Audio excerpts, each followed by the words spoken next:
కృష్ణుడు మన్ను తిన్నాడని యశోదమ్మకి తెలిసిందట్రా. ఏది నోరు తెరు అని కృష్ణుడిని అడిగిందట. అప్పుడు కృష్ణయ్య, అమ్మా మన్ను తినంగనే శిశువునో ఆకుంటినో వెర్రినో.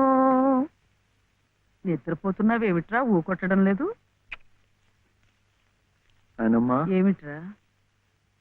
చలపతి గారు లలితమ్మ దగ్గర ఒక పాట పాడాను, అది విని ఆమె ఏడుస్తూ వెళ్ళిపోయిందేమిటే. ఏం పాట పాడావురా? సీతమ్మ మరి వనవాసం లేదు. మరి ఇంకే, సీతమ్మ వారి కథ అంటేనే కష్టాల తోరణం. ఎంతటి ఆదిలక్ష్మి అయినా ఆడజన్మ ఎత్తేసరికి అగచాట్లు తప్పలేదు. ఏ కష్టాలు ఆమె గుండెల్ని తాకాయో, తన బాధల్ని గుర్తుకు తెచ్చాయో. పిచ్చి తల్లి ఏడుస్తూ వెళ్ళిపోయి ఉంటుంది. అంటే ఆవిడ చాలా కష్టంలో ఉందా నానమ్మ?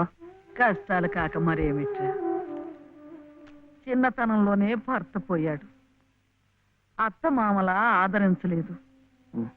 గతి లేక అన్న పంచం చేర్చి ఆ వదిన తాటకిలా కాల్చుకు తింటుంది. ఏమిటో చస్తే గాని రాబందులు ముట్టం. కానీ ఈ బంధువులున్నారే, కాస్త పరిస్థితి చేయిదారితే బతికొండగానే పీక్కు తింటారు. అంటే ఆవిడ అలా కష్టాలు పడాల్సిందేనా? అందుకే ఏదైనా దారి చూపించమని ఆ భగవంతుడిని వేడుకోమన్నాను. ఆ గుడి ప్రాంగణం తుడిచు, ఆ మెట్లు కడిగు, ఇంత సేవ చేసుకుంటే మంచి జరుగుతుందని చెప్పాను. చదువుకున్న పిల్లలు, మనకున్న నమ్మకాలు వాళ్ళకుంటాయా?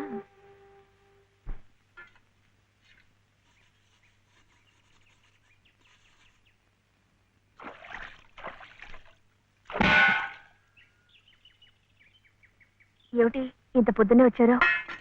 మెట్ల పూజకి. మెట్ల పూజగా? అరే ఏమిటిది?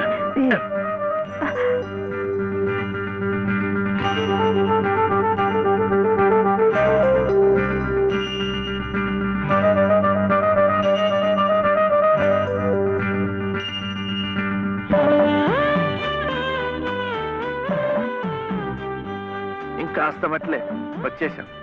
అదిగో గుడి. మీకు ఎక్కువ కష్టాలు కదండి, అందుకని అన్ని మెట్లకు పూజ చేయటం మంచిది. నేను సహాయం చేస్తానుగా, రండి. అబ్బాయి చలపతి, మొన్న నువ్వు నాకు శతం ఇచ్చావు, 100 నా బొంద. అది ప్లేడర్ గుమాస్తా పంటి కింద కూడా రాలేదు. ఇప్పుడు మరో 500 కావాలి, 500. 500 కాకపోతే 1000 ఇవ్వచ్చు. కానీ ఆయన కేసు కూడా సరిగ్గా వినలేదే. విండాయా? పెట్టలేదుగా. ఎద్దుకు మేత, ప్లేడర్కు ఫీజు పనికి ముందే పెట్టాలి. నువ్వు వెళ్ళి 500 పట్టరా, 500. అప్పుడు వింటాడు. వెళ్ళు. ఇంక చూడు, ఈ కేసుని గానుగని తిప్పినట్టు తిప్పేస్తాను. బాబు, ఆయన అసలే గంతలు కట్టిన గానుగెద్దు, అక్కడికక్కడే తిప్పేసి ముంచేయగలడు. నాకేం వినపట్టలేదు, నీ నోటుకు వచ్చినట్టు నువ్వే వాక్కు. తవరు చదువుకున్నారు, మధ్యలో ఈ దళారిగాళ్ళు ఎందుకండి బాబు? ఇదిగో, నువ్వు నోరు వస్తావా? నువ్వు వెళ్ళవా? అమ్మా బట్టలు వేస్తాలే. ఇదిగో ఏమేవు, కొబ్బరికాయ ఉంది కదా అని నెత్తికేసి రుద్దుకుంటే కొబ్బరి నువ్వు రాసుకున్నట్టు కాదు, చుట్టూ రాలిపోయి పుర్రికి పుండు పడుతుంది. ఏమిటే? ఉతుకుదామని. ఇది ఉతికింది. అలాగే చదువు ఉంది కదా అని ప్లేటర్ దగ్గరికి వెళ్తే చాలదు. నాలాంటి అనుభవజ్ఞుడు పేచీ ఏమిటో విప్పి చెప్పి ప్లేటర్ గారి గోచి బిగించాలి. అప్పుడు ఆయన వెనక ముందు చూడకుండా కేసు వాదించి అవతల బారేస్తాడు. ఎవరినో ఉద్ధరించడానికి ప్లేడర్లు, కోట్లు, వారికి ముడుపు చెల్లించడానికి ఇంట్లో ఉన్నదంతా దానాలు, ధర్మాలు. నాకున్నదే ఒక గొలుసు, నేనివ్వను. అదే లలిత నీ అక్కయ్యో చెల్లులో అయితే ఇలాగే మాట్లాడేదానివా? సాటి ఆడదానికి దాని బాధ ఏమిటో కష్టం ఏమిటో నాకంటే నీకే బాధ తెలుసుండాలి. అది తెలుసు కాబట్టి ఉన్న ఒక్క వస్తువు అయినా జాగ్రత్త పరచుకోవాలనుకున్నాను. పొద్దున్నే అన్నంగానే ఉన్నారంటే చంపుతాను, పొండి బయటికి. ఈ గొలుసైనా నా మెళ్ళ మీరు దిగేసిందేం కాదు, మా పుట్టింటి వాళ్ళు పెట్టింది. కనీసం ఇదైనా నా పిల్లలకి దక్కనివ్వండి. అలాగే నీ కన్న తండ్రి పెట్టినగా నీ కన్న బిడ్డలకే ఉంచుకో. నే కట్టిన తాళ్ళు నాకు. అలాగే ఇస్తాను. ఈ మెళ్ళ ఓ తాడు ముడేయండి. పసుపు తాడు కాదు, ఉరితాడు. ఆ తర్వాత నా పిల్లలు దిక్కులేని అనాథలవుతారు. అప్పుడు మీ ఇష్టం వచ్చినట్టు మీరు చేసుకోవచ్చు. అడిగే వాళ్ళు ఉండరు. కనపడడం లేదా?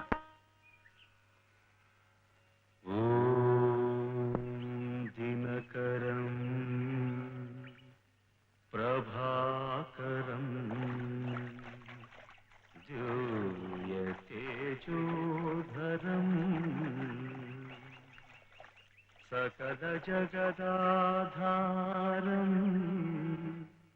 అఖిలం శశ్వత్ శుభకరం దినకరం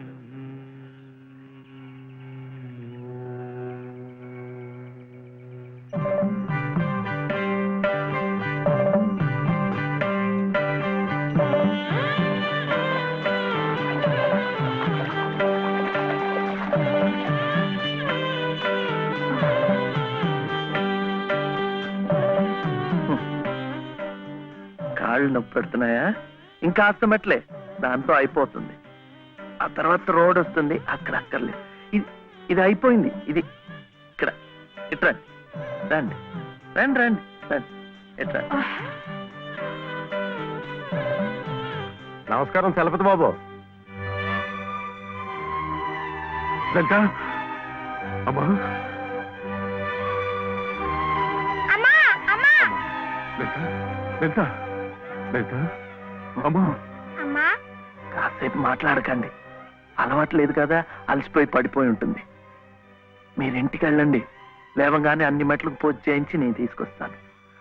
చేసే నిర్వాహకం చాలవయ్యా. చిన్నప్పటి నుంచి అన్ని దేవుళ్ళని ఈ పసుపు కుంకుమలతోనే కొలిచిందే. ఏ దేవుడు దాన్ని పసుపు కుంకుమ నిలిపాడయ్యా? చాలు చాలే. అమ్మా లలిత అమ్మా దా.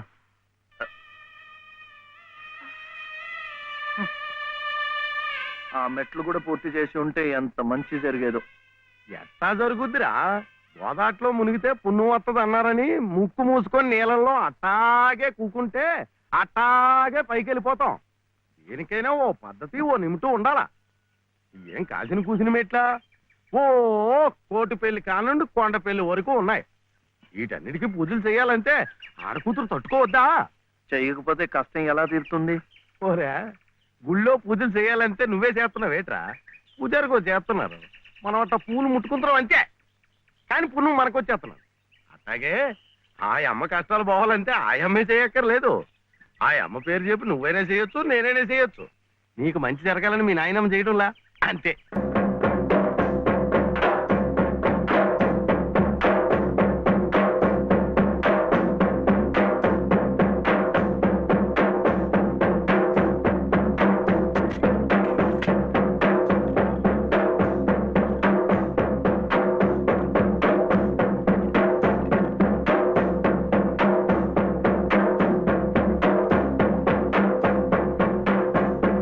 తీపి అంటే అది.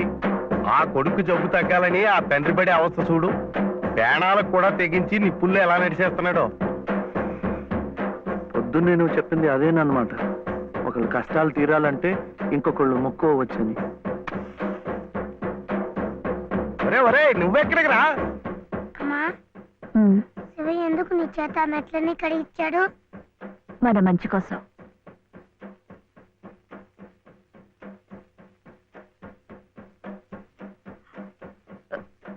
ఏమండి, ఎక్కడికి?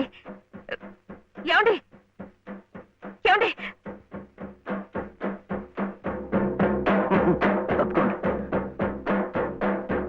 అల్లాకు బాగా దండం పెట్టుకుని మంచి తాయితు కట్టండి. సుబ్హానల్లా సుబ్హానల్లా లా ఇలాహా ఇల్లల్లాహు ముహమ్మద్ రసూలుల్లాహ్ సుబ్హానల్లా సుబ్హానల్లా సుబ్హానల్లా సుబ్హానల్లా.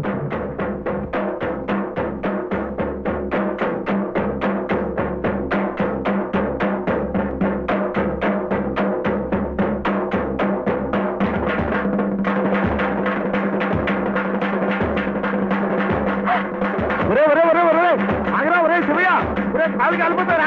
ప్రమాదం రా. శివయ్య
ఈ రాత్రికి మీరు ఇక్కడ ఉంటే మంచిదేమో. శివయ్య, ఒరే శివుడు, చూడు మీ నాయనమ్మ కంగారు పడుతోందిరా, చూడు. నాన్న, శివ ఎలా ఉందిరా?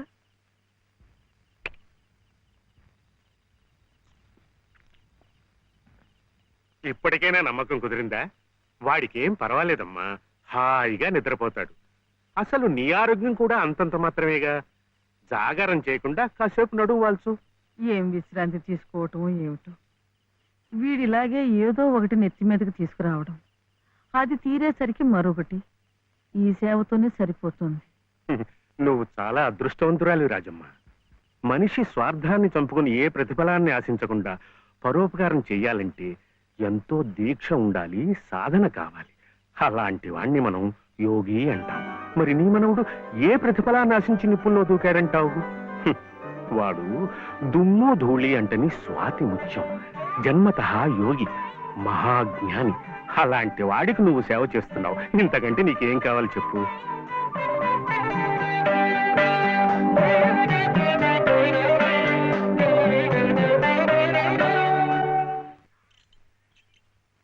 ఏమిటి నాన్న, ఒక్కసారైనా వెళ్ళి బావని చూడలేదు? ఓహో పిచ్చి ముద్ద, వెళితే అతుక్కుపోతాని. చీడించి మేరెల్సమని డాక్టర్లు వాడికి పెద్ద వైద్యమే అవసరమైందన్నారు అనుకో. ఓ ఓ ఓ ఆ ఖర్చులన్నీ మన నెత్తి మీద కాకి రెట్లు బండెట్టు పడిపోతాయి. దిక్కుమల్లి కంపు. ఇదిగో ఇదిగో ఇట్లా, రేపటి నుంచి శ్రీరామ ఉత్సవాలు. చందాలంటూ వచ్చి కొంపమే పడిపోతారు. మా నాన్నకి నెత్తురు బంక విరోచనాలు, ఇంట్లో కూడా రావడం లేదని చెప్పి గేట్లో వాళ్ళని గేట్లో పంపించాయి.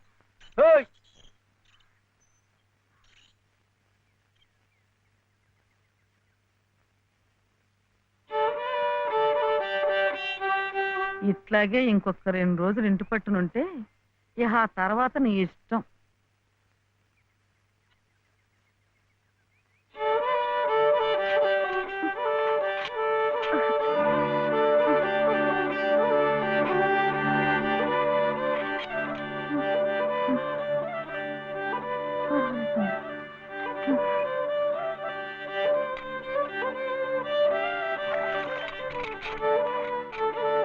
చిట్టి చిట్టి, ఆ ఏమిటి? చలపతి గారి ఇంటికి వెళ్ళి లలితమ్మ గారి వదిన మళ్ళీ బాధపడుతుందేమో అని చూసొస్తావా? ఏమిటి బావ నీ పిచ్చి? ముళ్ళకంప మీద కూర్చోబెట్టి గుచ్చుకుంటుందా అని అడిగినట్టుంది. ఆ దుర్గమ్మ ఈ జన్మలో మారు. చాలమ్మా.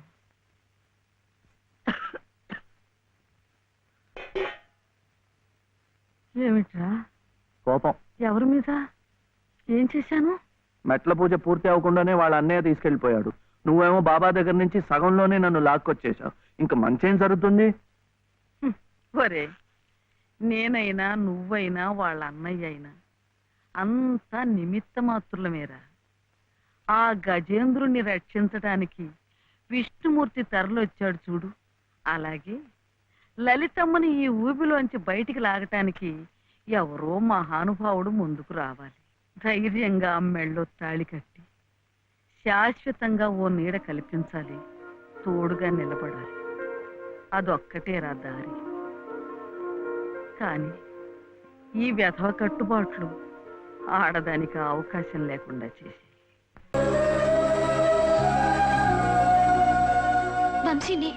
నువ్వేం చెప్పబోతున్నావో నాకు తెలుసు. నీకు నా మీద ఏదో తెలియని ఫీలింగ్ కలిగింది. అది ఇష్టమో స్నేహమో ప్రేమో నీకు తెలియట్లేదు. ఒక్కసారిగా నా గుండెల మీద వాలిపోవాలనిపిస్తుంది. అవునా శిల్ప? నాకు కూడా ఏదో తెలియని ఫీలింగ్ గుండె నిండా ఉంది. అది ప్రేమే అయి ఉంటుంది అంటాననుకున్నావా? ఇలా ప్రేమ, వంకాయ, గోంగూర లాంటి ఫీలింగ్స్